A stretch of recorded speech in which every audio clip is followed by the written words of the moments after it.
Kamu berada di pesawat antariksa galaksimu menuju pos 52 untuk memberikan suplai ke koloni kecil di sana. Tapi alarm tiba-tiba menyala. Kamu melihat seluruh layar, tapi ada sesuatu yang menarik perhatianmu sebelum kamu bisa memahami apa yang terjadi. Kamu nggak perlu membuka tampilan layar karena bagian depan pesawatmu transparan kayak cermin satu arah.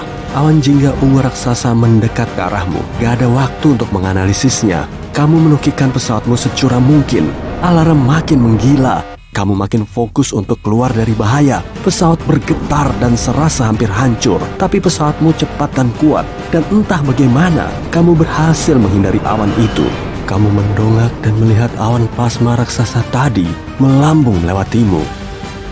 Rasa ingin tahu menggelitikmu dan kamu memutuskan untuk mengikutinya.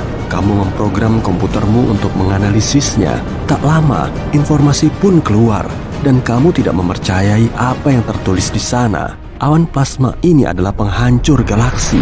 Awan ini dan awan-awan semacamnya telah mengakhiri banyak galaksi sebelum waktunya. Kamu jadi ingat penelitianmu di bumi waktu kamu masih jadi pilot muda. Ada penelitian pada abad ke-21 soal kenapa galaksi secara misterius mencegah pembentukan bintang baru dan malah membuatnya berhenti.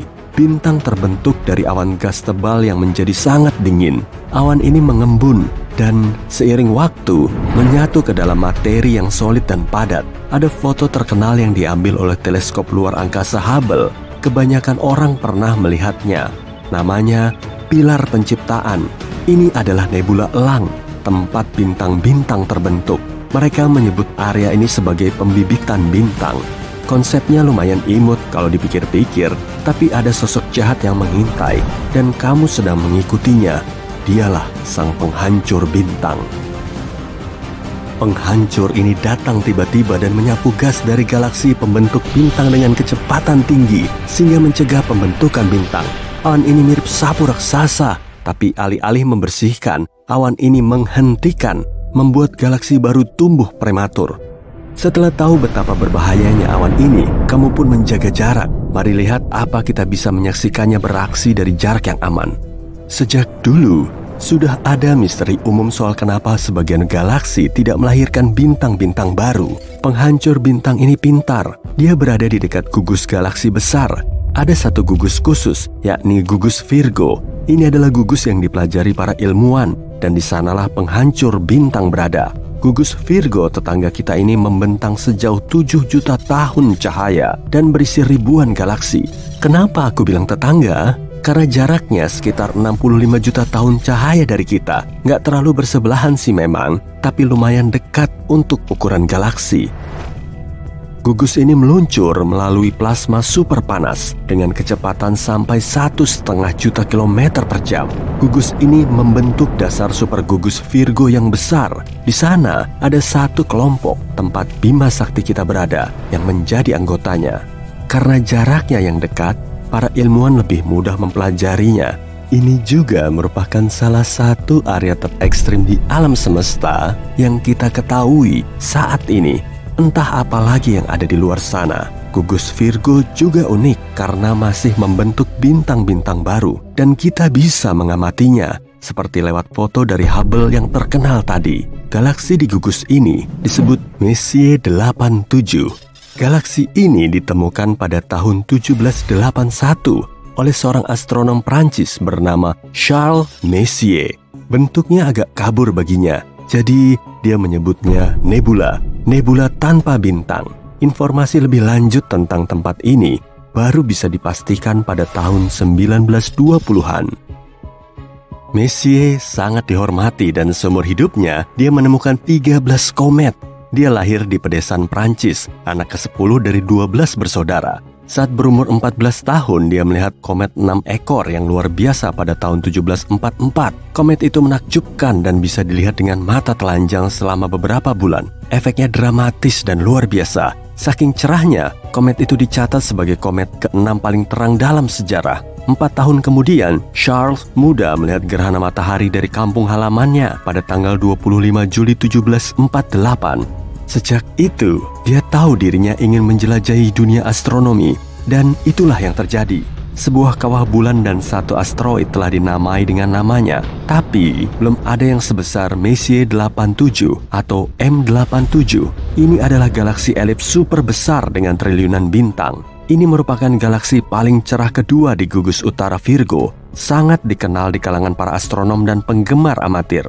Galaksi elips adalah bintang-bintang tua bermasa rendah dengan aktivitas pembentukan bintang yang minim.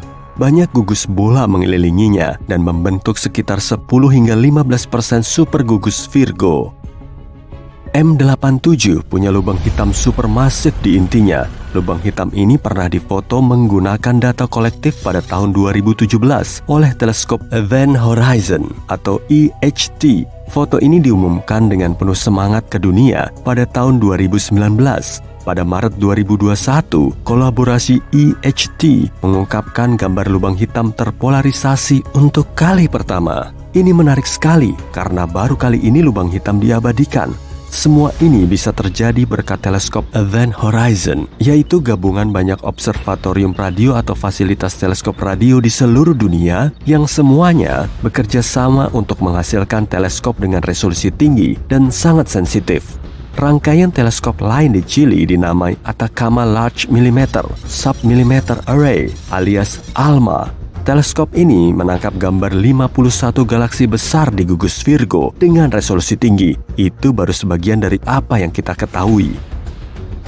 M87 dan galaksi lainnya tidak begitu terlihat dengan mata telanjang. Bahkan, dalam kehidupan manusia biasa, galaksi-galaksi ini nyaris kelihatan nggak bergerak. Tapi, semua ini terdiri dari gas, debu, dan objek lain yang melintasi luar angkasa dengan kecepatan tinggi. Semuanya bergerak saat terpengaruh oleh gravitasi galaksi lain atau materi gelap, yakni entitas misterius yang 5 kali lebih banyak dibanding materi biasa. Banyak galaksi, termasuk galaksi kita sendiri, diyakini punya lingkaran materi gelap di sekitarnya. Materi gelap bisa menarik galaksi kecil di luar gugus dengan lebih kuat. Saat galaksi bergerak di luar angkasa, penghancur bintang mungkin melintasinya. Awan raksasa plasma intergalaksi dalam bentuk gas listrik bisa bersifat seperti atmosfer dan menghabiskan gas di dalam suatu galaksi. Awan ini menyapu gas di dalam galaksi dan melucuti apa yang dibutuhkan galaksi itu untuk membuat bintang. Memahami kejadian dengan skala seperti ini memang sulit, tapi para ilmuwan yakin inilah yang telah terjadi di beberapa galaksi atau nebula tanpa bintang, seperti yang dilihat Charles Messier. Nah, mari parkir pesawat antariksa kita di sini dan tonton objek ini beraksi. Yang kita sebut penghancur bintang dikenal sebagai pelucutan gas. Ini adalah salah satu kejadian eksternal yang paling spektakuler dan kejam di luar angkasa. Seorang ilmuwan dari Dewan Riset Nasional Kanada mengatakan bahwa galaksi bergerak begitu cepat melalui plasma panas di gugusan, hingga sejumlah besar gas molekul dinginnya terlepas dari galaksi itu. Seolah gas itu disapu oleh blower kosmik raksasa. Kita tentu tidak mau ada pembersihan semacam ini di galaksi kita. Kamu mengamati aksinya, terkesan, tapi sekaligus juga menghormati kekuatannya yang besar. Pelucutan gas atau yang juga dikenal sebagai pelucutan tekanan RAM bergerak di antara galaksi dan menghilangkan gas yang membentuk bintang. Prosesnya sangat efisien. Perilaku gas ini berbeda dengan awan di galaksi kita. Gas ini tidak membentuk bintang sebanyak yang ada di galaksi kita. Sebuah penelitian abad ke-21 menemukan bahwa proses yang sama juga terjadi di kelompok galaksi lebih kecil dengan materi gelap yang jauh lebih sedikit. Penelitian ini memperhatikan 10.567 galaksi satelit. Ini adalah galaksi-galaksi yang ada di luar gugus galaksi raksasa. Sebagian besar galaksi di alam semesta ada di antara 2-100 galaksi. Para ilmuwan bisa mempelajari jumlah sebesar itu dengan teknik penumpukan. Cara ini memungkinkan mereka mempelajari banyak objek samar dengan menggabungkan semua informasi dari objek itu dan membuat karakteristik rata-ratanya. Mereka akhirnya berkesimpulan bahwa pelucutan gas atau penghancuran bintang mungkin adalah cara utama suatu galaksi yang awalnya formasi bintang dimatikan oleh lingkungannya sendiri. Agak repot juga kalau punya tetangga kayak gini. Jadi, karena rasa ingin tahumu sudah terpuaskan, sebaiknya kamu segera pergi dari awan plasma ini dan melanjutkan perjalananmu ke pos 52. Kamu sudah terlambat dan mungkin bakalan dimarahi. Seraya pesawatmu berbalik, kami akan kembali ke bumi dan mundur ke masa lalu, ke tahun 1744, ke malam di pedesaan Prancis, tempat seorang remaja berdiri di luar, mengagumi langit malam dan pemandangan spektakuler komet 6 ekor. Dan mulai saat itu, dia terinspirasi untuk memulai pencarian seumur hidup berdasarkan satu pertanyaan. Mungkin pertanyaan yang paling utama, apa yang ada di luar sana? Bunyi aneh tidak biasa yang entah dari mana datangnya menyebar di seluruh galaksi kita, terus berulang-ulang, dan ini belum pernah kita dengar. Para ilmuwan menemukannya pada tahun 2020 dan ini tidak menyerupai energi apapun yang pernah mereka pelajari. Berbagai sinyal radio kuat dan terang muncul dari waktu ke waktu yang secara misterius menghilang dalam sehari. Sinyal ini tidak sesuai dengan profil objek ruang angkasa apapun yang kita kenal. Sinyal itu agak mengganggu dan lenyap begitu saja. Saat para ilmuwan mencoba mencocokkannya dengan beberapa teleskop lain, sinyal itu menghilang. Bintang-bintang bermassa rendah terkadang menyala dengan energi radio, tapi bukan, karena sebagian besar bintang-bintang ini disertai sinar X. Bintang-bintang sangat padat yang kolaps seperti pulsar dan magnetar juga bukan pilihan. Solusi terdekat yang mereka punya adalah kelas objek misterius yang kita kenal sebagai Galactic Center Radio Source. Ini adalah sumber sinyal radio yang menjadi terang dan bersinar dengan cepat.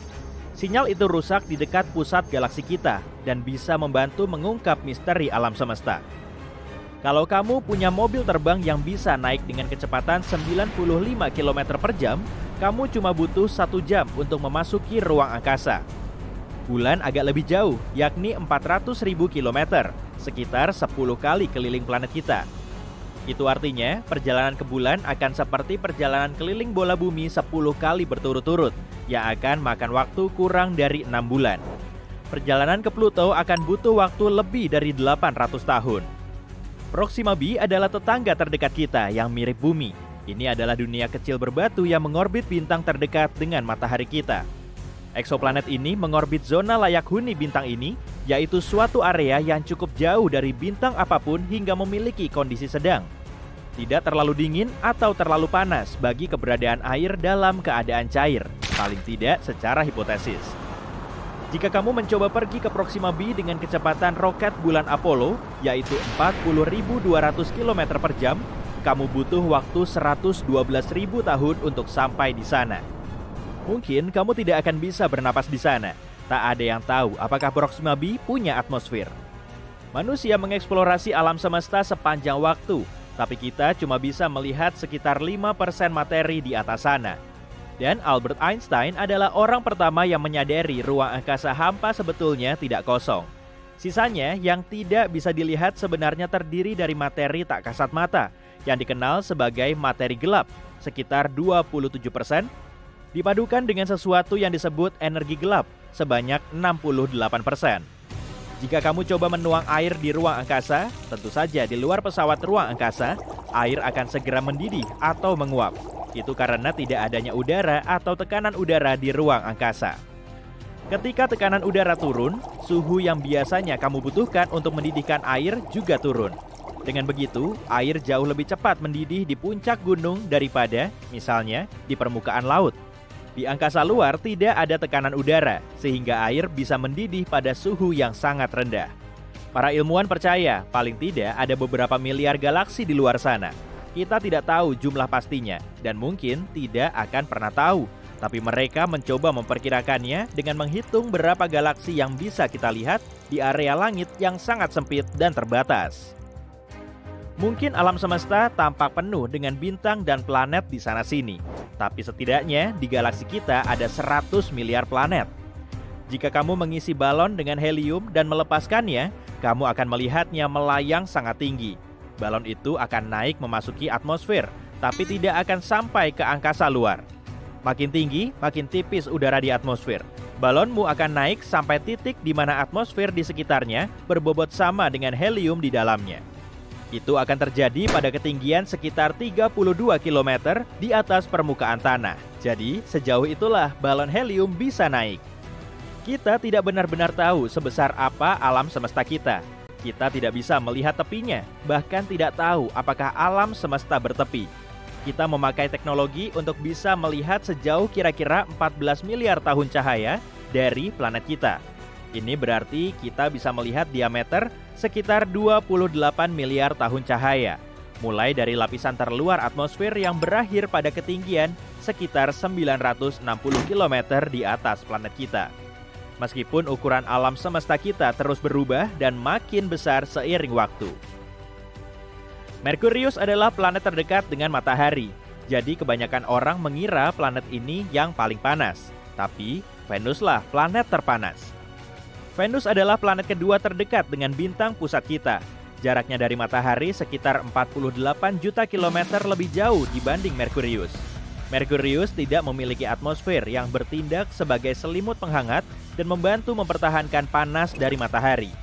Venus memiliki atmosfer yang tebalnya tak terduga, sekitar 100 kali lebih tebal daripada atmosfer kita. Atmosfer Venus tidak memungkinkan panas keluar. Planet ini menahannya sehingga membuat Venus makin panas. Sebagian besar atmosfer Venus juga terdiri dari karbon dioksida yang dengan bebas membiarkan energi matahari masuk, tapi tidak begitu transparan untuk kehilangan radiasi gelombang panjang yang dilepaskan permukaan planet panas itu. Rata-rata suhu di sana sekitar 460 derajat Celcius, cukup panas untuk melelehkan kaleng. Suhu maksimal di planet tetangganya, Merkurius, adalah 420 derajat Celcius. Mungkin dalam 2 miliar tahun lagi, suhu di planet kita yang berharga ini akan terlalu panas bagi kehidupan. Seiring ratusan juta tahun berlalu, matahari kita akan terus bertambah panas dan terang. Akhirnya, suhunya akan begitu tinggi hingga lautan kita yang indah akan hilang. Karena lautan menghasilkan 70% oksigen yang kita butuhkan untuk hidup, maka tak akan ada lagi kehidupan. Semua ini berarti planet kita cuma akan menjadi gurun luas, seperti halnya Mars sekarang. Sebenarnya, diameter Pluto, mantan planet sangat jauh yang sekarang menjadi planet Katai, lebih kecil dibanding seluruh Amerika Serikat. Jarak terjauh di sana dari Maine ke California Utara, kira-kira 4.700 km. Sedangkan diameter Pluto cuma 2.371 km. Pluto sangat jauh, tapi tepi tata surya kita 1000 kali lebih jauh daripada jarak ke planet Katai ini. Tapi para astronom menemukan banyak objek ruang angkasa yang mengorbit matahari kita yang jaraknya lebih jauh dibanding Pluto. Juga terdapat awan komet Oort yang jauhnya setengah tahun cahaya dari Pluto, yang juga 1000 kali lebih jauh. Bintang neutron benar-benar berat.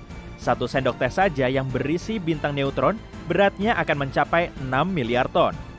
Bintang neutron adalah sisa-sisa dari bintang besar yang telah kehabisan bahan bakar. Bintang yang memudar ini meledak dan intinya berserakan. Tapi karena gravitasi, terbentuklah bintang neutron yang super padat. Biasanya, massa bintang seperti ini sampai 3 kali massa matahari. Tapi radiusnya cuma 9,65 km. Sebab ini adalah salah satu benda paling padat di alam semesta, setidaknya yang kita ketahui. Alam semesta mempunyai warna, dan warnanya itu semacam krem atau disebut juga cosmic latte. Alam semesta juga berbau. Baunya mengingatkan kita akan steak panggang atau logam panas. Setidaknya begitulah kata para astronot yang melayang-layang di ruang angkasa sana. Jika kamu ingin membuat pakaian antariksa, siap-siap aja kerja keras. Kita butuh 5.000 jam untuk membuat pakaian antariksa, dan biayanya lebih dari 14 miliar rupiah. Pakaian astronot yang sangat bagus terdiri dari 11 lapis bahan dan beratnya sekitar 50 kg. Dan pakaian ini harus nyaman. Kamu butuh lebih banyak ruang di dalamnya, sebab tubuhmu akan memanjang sekitar 5 cm di ruang angkasa. Saat kamu sedang melayang-layang di antariksa, gravitasi bumi tidak berdampak kepadamu. Itu sebabnya tulang belakangmu memanjang dan sedikit rileks, yang artinya mungkin kamu akan 3% lebih tinggi. Untuk 180 cm, tambahannya akan sekitar 5 cm. Tapi tenang, ini tidak permanen.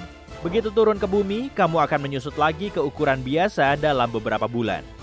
Kalau kamu mau ngobrol sama teman, sebaiknya jangan di ruang angkasa ya. Sebab di atas sana, bunyi sama sekali tidak merambat. Di sana, jarak antar molekul begitu jauh, sehingga getaran bunyi tidak bisa menjangkaunya. Yang secara otomatis berarti molekul itu tidak bisa bergetar. Film-film tidak akurat dalam hal ini. tak seorang pun bisa mendengarmu berteriak di angkasa luar. Kita bisa dibilang hidup di dalam matahari. Matahari bukan saja bola cahaya panas besar yang lokasinya 150 juta kilometer dari kita. Atmosfer luarnya jauh lebih luas lagi. Atmosfer ini melebar jauh di luar permukaan yang bisa kita lihat. Orbit planet kita melewati atmosfernya yang sangat tipis. Buktinya adalah ketika semburan angin matahari menghasilkan aurora australis dan borealis. Itu berarti bisa dikatakan kita tinggal di dalam matahari. Bukan cuma kita, planet-planet lain juga, termasuk Neptunus yang jauh. Heliosfer, yaitu atmosfer terluar matahari, membentang sampai sekitar 16 miliar kilometer. Kencangkan sabuk pengamanmu. Kita bakal pergi ke tempat paling aneh di alam semesta kita, dan kamu bakal lihat fenomena paling misterius yang belum pernah dilihat orang-orang. Baru-baru ini, para astronom menemukan bahwa lubang hitam supermasif di pusat galaksi Bima Sakti mungkin bocor. Tapi apa dampaknya? Kemungkinan lubang hitam ini yang disebut Sagittarius A-star yang masanya 4,1 juta kali massa matahari kita bukanlah lubang hitam raksasa tidur seperti perkiraan dulu, melainkan mungkin masih aktif. Dan kebocoran yang dicatat oleh para ilmuwan mungkin adalah cegukan lubang hitam saat menelan awan gas. Hei, aku juga sering cegukan. Selama penelitian, tim astronom menggunakan teleskop luar angkasa Hubble yang membantu mereka menemukan jet yang tampak mirip obor las. Jet itu mendorong awan hidrogen di pusat galaksi kita. Jet itu seolah memuntahkan gas seperti selang yang diarahkan ke tumpukan pasir. Hal ini sering terjadi di sekitar lubang hitam aktif lain yang dikelilingi oleh materi yang ditarik oleh tarikan gravitasi besarnya. Beberapa materi ini ditarik ke dalam lubang hitam, tapi sebagian kecilnya tersapu keluar oleh medan magnet yang kuat. Penelitian menunjukkan saat terlalu dekat dengan lubang hitam supermasif kita, awan gas raksasa bakal tertelan. Lalu, lubang itu menyerdawakan semburan kecil materi. Gelembung Fermi mungkin merupakan hasil dari serdawa yang terjadi sekitar 2-4 juta tahun lalu. Namun, baru-baru ini para ilmuwan menemukan gelembung gas panas raksasa bersinar lain. Gelembung itu sejajar dengan jet yang membentang sepanjang 35 tahun cahaya atau lebih dari lubang hitam supermasif. Para astronom menduga jet itu bisa saja menabrak gelembung gas ini dan menggembungkannya. Nah, mari kita kunjungi tempat menakjubkan lainnya di alam semesta kita. Tapi hati-hati, beberapa di antaranya sangat berbahaya. Misalnya bintang neutron berputar bernama pulsar Black Widow ini. Sama seperti nama laba-labanya, pulsar ini mengunyah pasangannya, bintang kate coklat yang ringan. Makin banyak bahan yang dikonsumsi pulsar ini, makin lambat putarannya. Energi yang hilang dari bintang neutron dalam proses tersebut menyebabkan bintang pengiringnya menyusut. Jika memang ada, pasta nuklir adalah materi terkuat di seluruh alam semesta. Pasta ini terbentuk dari sisa-sisa bintang yang padam. Zat ini teremas menjadi materi kusut mirip spaghetti. Pasta ini bisa patah dengan syarat kamu menerapkan 10 miliar kali tekanan yang dibutuhkan untuk menghancurkan baja. Mau pergi ke planet hujan kaca? Aku sih enggak. Eksoplanet biru terang ini terlihat damai dan gak asing. Bentuknya mirip bumi kan? Tapi penampilan cantiknya menyembunyikan sifat menakutkan planet ini. Angin bertiup dengan kecepatan 8.700 km per jam di permukaannya. Itu 7 kali kecepatan suara. Tapi bukan cuma itu, di sana hujan kaca menyamping di dunia asing yang panas terik ini. Tsunami surya adalah fenomena matahari yang dijuluki peristiwa Terminator. Tsunami ini terjadi di ekuator matahari. Tabrakan medan magnet yang menghancurkan menyebabkan tsunami plasma kembar yang sangat besar. Tsunami ini merobek permukaan bintang, bergerak dengan kecepatan 305 meter per detik. Tsunami ini bisa bertahan selama berminggu-minggu dan terjadi setiap sekitar 1 dekade. Lihatlah objek antariksa ini. Julukannya adalah Electric Hyperion. Bulan Saturnus ini adalah salah satu bulan yang paling aneh di tata surya. Tapi bukan penampilannya yang paling aneh. Batuan mirip batu apung yang punya banyak sekali kawah ini juga bermuatan listrik statis yang mengalir keluar angkasa. Lihat ini, planet pengembara yang punya aurora. tersesat di luar angkasa dan hanyut melintasi galaksi, planet pengembara terlempar jauh dari bintang induknya. Tapi salah satunya 200 tahun cahaya dari bumi, berbeda dari yang lain. Ini adalah objek seukuran planet dengan medan magnet yang 200 kali lebih kuat daripada Jupiter. Saking kuatnya, medan ini menghasilkan aurora yang berkedip di atmosfer planet ini. Selalu jauhi lubang hitam. Gak perlu diingetin kan? Yep, lubang hitam adalah salah satu objek paling berbahaya di alam semesta. Tapi bagaimana dengan lubang hitam ini? Gak kayak saudaranya yang masif, lubang hitam ini hipotetis bisa sangat kecil. Lebih kecil dari atom. Meski begitu, satu lubang hitam mini bisa punya massa setara 1000 sedan. Sebuah teori menyatakan bahwa bertonton lubang hitam mikro bisa tercipta tepat setelah Big Bang dan permulaan alam semesta. Beberapa ilmuwan bahkan mengatakan beberapa lubang hitam ini melewati planet kita setiap hari. Aku yakin kamu bakal suka tempat berikutnya, planet es yang terbakar. Eksoplanet seukuran Neptunus Gliese 436b adalah sebuah paradoks. Planet ini terbuat dari es panas membara. Planet ini menyelesaikan satu orbit penuhnya di sekitar Katai Merah Gliese 436 hanya dalam 2 hari. Artinya, dia bergerak sangat dekat dengan bintang induknya. Mungkin itu sebabnya suhu planet jarang turun di bawah 427 derajat Celcius. Tapi ada yang lebih aneh.